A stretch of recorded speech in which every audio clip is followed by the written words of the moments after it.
اعوذ باللہ من الشیطان الرجیم بسم اللہ الرحمن الرحیم اللہم صلی علی سیدنا محمد وآل محمد۔ آج اس عظیم ہستی کو میں خراج عقیدت پیش کرنے لگا وہ غازی عباس علمدار ہے۔ غازی عباس علمدار وہ عظیم شہید ہے جو کربلا میں شہید ہوئے، جن کو علمدار حسین بھی ہیں، جنہوں نے امام حسین سے آخری وقت تک وفا نبھائی، جنہیں سکائے سکینہ بھی کہا جاتا ہے، جنہیں باب الحوائج بھی کہا جاتا ہے۔ اور وہ عظیم بھائی ہیں جس نے حضرت سکینہ نے ان کو بھیجا کربلا کے میدان میں کہ چچا ہمارے میں پیاس ہے، ہمیں پیاس کا عالم ہے، آپ پانی لے آئیں۔ لیکن افسوس پانی تو نہ لا سکے، ان کی آنکھ میں روایت کے مطابق تیر لگا، ان کو دونوں بازو کٹ گئے، اور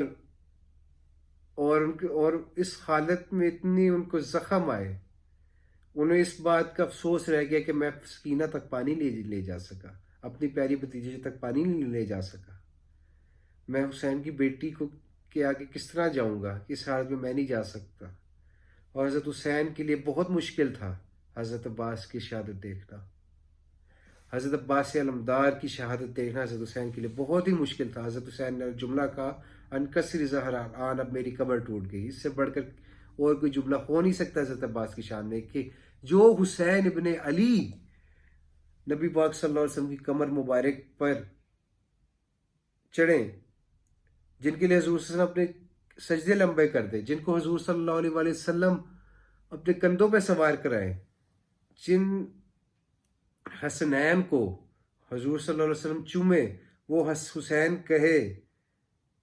کہ اب میری کمر ٹوٹ گئی۔ جس عباس علمدار کو حضرت علی نے آداب سکھائے، اخلاقیات سکھائے ہوں، جس عباس علمدار کو امام حسن حسین نے کی زیر نگرانی جس کی روحانیت کی تربیت کی ہو،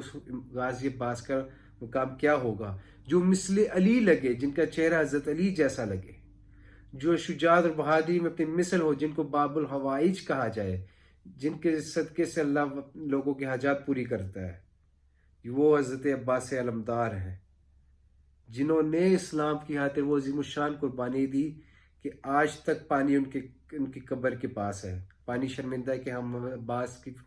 عباس کے کام نہ آ سکے۔ اللہ اکبر! کیا عظیم وفا نبھائی ہے عباس نے،